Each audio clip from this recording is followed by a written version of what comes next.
What's really alarming about this, Caleb and Liz, is this isn't some crank from left field. This is a very well-respected businessman who has strong contacts in the key aspects of American society and culture, saying this is what they're all thinking. Absolutely, and we've heard this from Elon Musk himself. He's right at the forefront of this. He's the brain chips guy. He's a very passionate transhumanist, always has been, has never tried to hide that. We know that he's working on these humanoids and he's very excited about pumping thousands of them out. We've shown you that story before. Here he was talking recently. He also said this on Joe Rogan's podcast, the most watched, listened to podcast in the world. But here he is talking at a second conference saying something that's alarmingly similar to what you just heard. What's the optimistic case? Abundance, no shortage of goods and services for anyone on Earth. It's sort of 10-20% probability of something terrible happening. So 10 to 20 probability of what happening? Something terrible. Which is like, what? How bad is something terrible? Like extinction.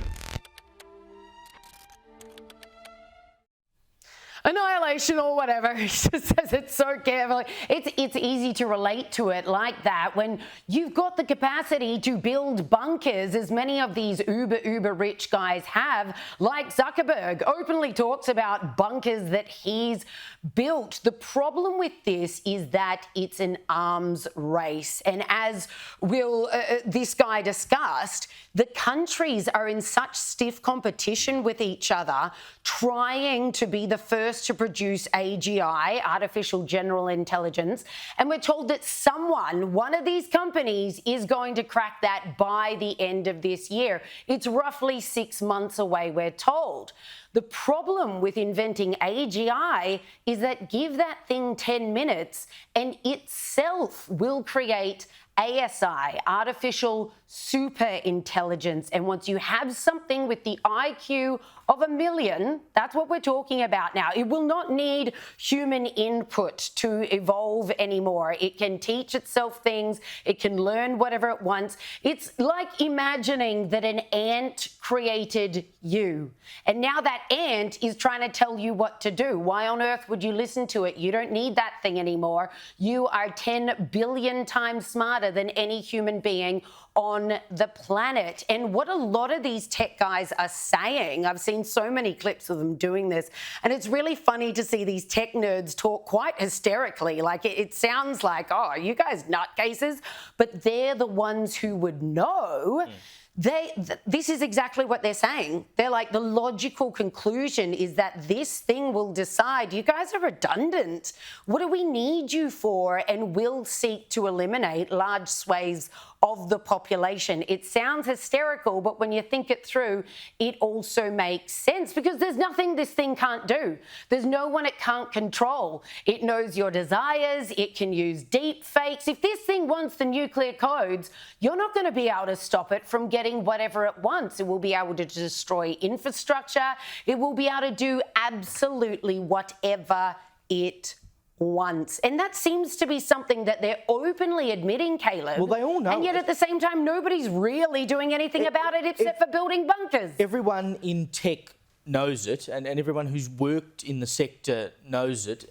Claire Rowe, many of you will know as a regular on Sky, went to a symposium in Sydney last week about AI, and they were all saying exactly the same thing, that, you know, we're talking by the end of the decade, this stuff will be so powerful that that the people who work in the industry cannot even fathom exactly how powerful this stuff will be by the end of the decade. That's within 5 years, this stuff. And that it is a serious danger. It poses a serious danger to the human race, to humanity. And the most bizarre thing is that we've built it.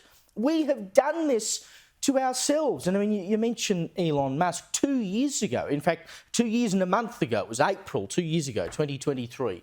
He and a bunch of other tech bosses and engineers from Meta and Google and Microsoft and whatever signed an open letter. Steve Wozniak, one of the founders of Apple, signed an open letter saying we need to have at least a 6-month pause on the development of AI technology beyond what was then GPT-4 because it is moving too fast, and we haven't had any time to regulate it or to seriously discuss the effects of this and what it's going to look like at the end.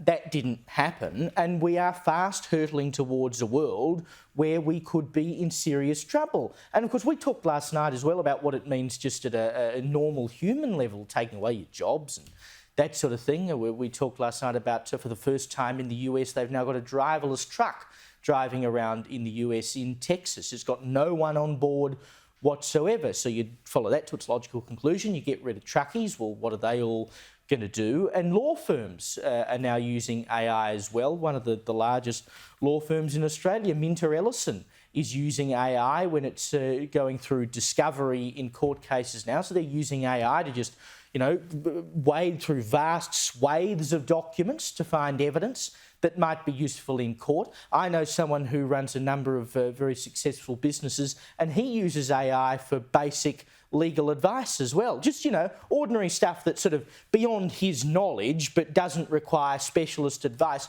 He'll go and ask ChatGPT and it comes back with the correct answer. This is where we're going. So, of course, in the case of the law firm, it means they have to hire far fewer graduates straight out of uni who do the sort of, low-level kicking sort of jobs before they work their way up. So if you don't have the kids coming through doing the low-level stuff for the higher-up lawyers, then who eventually becomes the higher-up lawyers, so on and so forth. So if AI doesn't take your job, it'll take your life. So it probably doesn't matter anyway, which is the worst outcome. Well, the law firm, if they're using graduates to sort through documents, they can go through 20 to 25 documents an hour, compared to the AI program, which can sort through 3,500 documents an hour. Oof. And probably with greater accuracy. It's not all bad news, though. If you've ever paid legal fees, this is fantastic.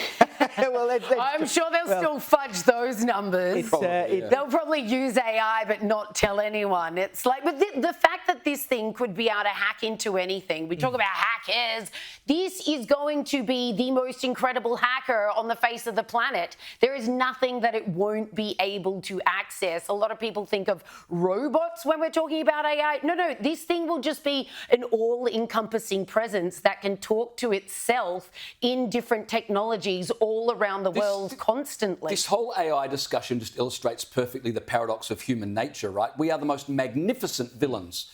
We're capable of incredible beauty and ugliness, glory and destruction. And so on the one hand, AI will revolutionise healthcare and education and probably destroy half of humanity. Yes. That's typical of human nature. And at our own hands too.